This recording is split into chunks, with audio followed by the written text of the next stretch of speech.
this agreement will contribute to understand each other's cultures, each other's social values as well. To understand entire society, it helps through the media, and the cooperation between the medias is very important, so that people will not be misguided, misinformed, disinformed, and they will get exact, proper and right informations.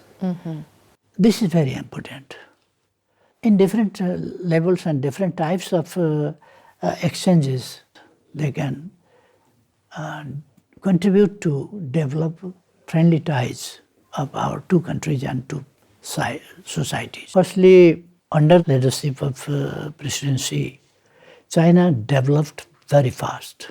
He brought out from poverty those huge population within a short span of time.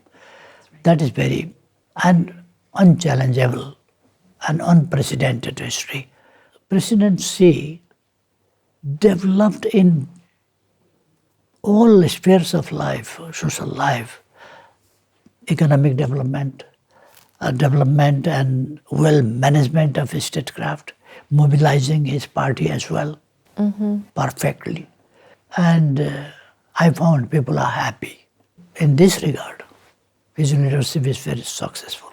In my very young age, when I was 13, 14 at that time, I got ideas, inspirations from my grandmother and my guardians, as well as from my teachers, that we must follow the truth. Not every time truth may win, but finally truth will win. I believed that, and I jumped in the moment, political struggle, and I was successful. Because at that time when I started near about 60 years before, then at that time the era was like very dark. In that situation, I joined the struggle and I led after that. And I'm satisfied that we are able to bring changes in the political movements.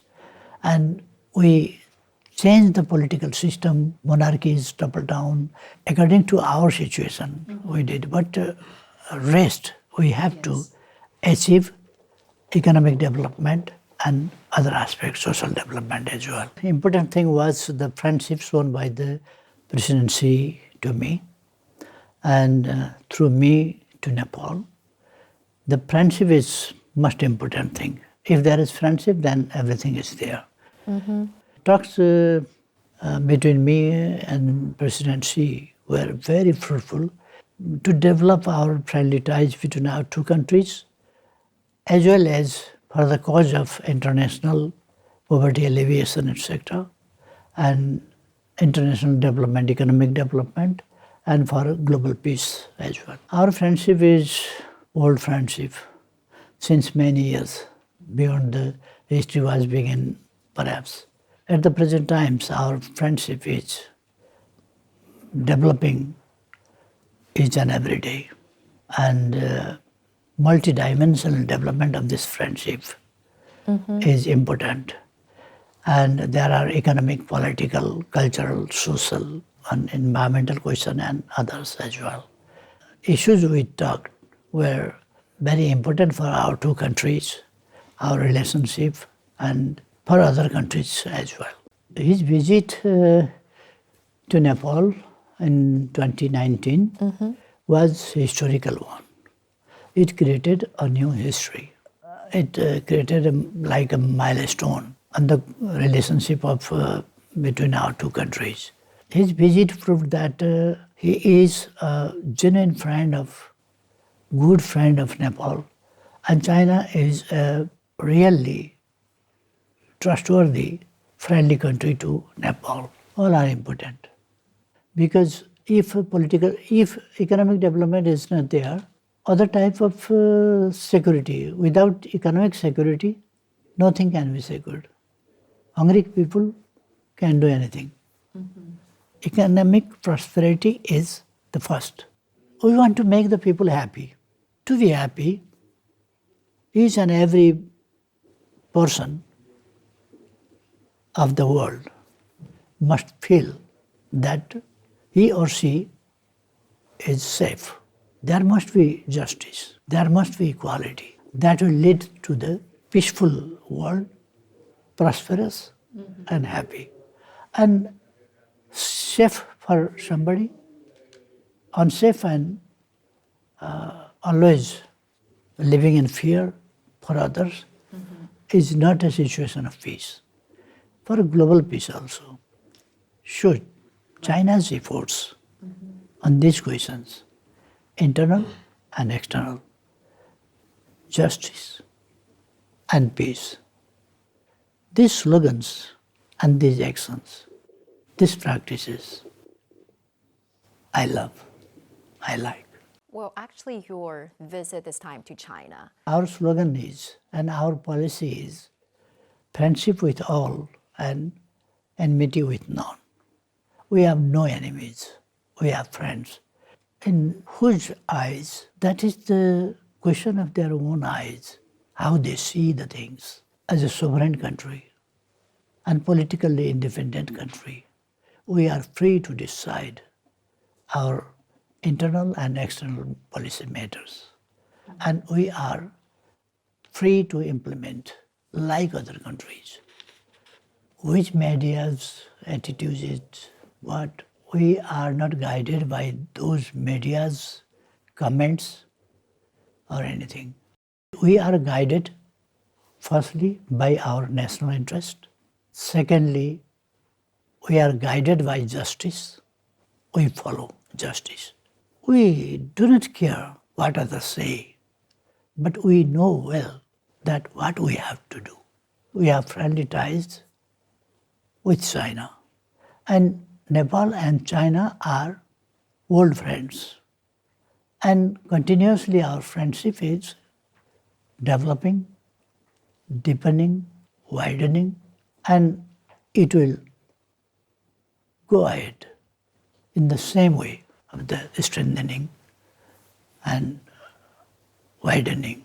Our goal is prosperous Nepal, happy Nepali. Our country should be prosperous. It means people should be prosperous. And the benefit of prosperity should people get with a feeling of, with a policy of equality. Equally, all people must get a benefit, shared future, shared benefit, shared prosperity, as President Xi Jinping says. For global, in global level also, he said. That's right.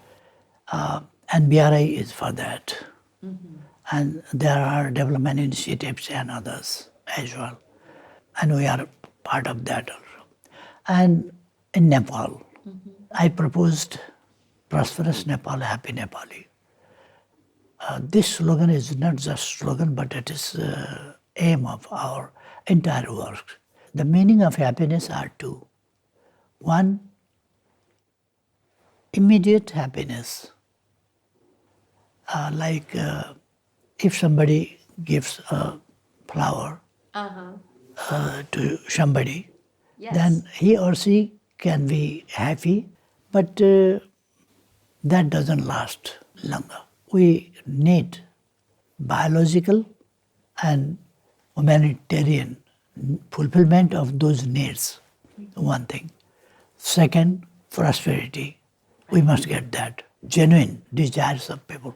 And there must be equality and social justice. This is very important here for us, and we'll exchange high-level visits and exchange opinions, ideas, etc.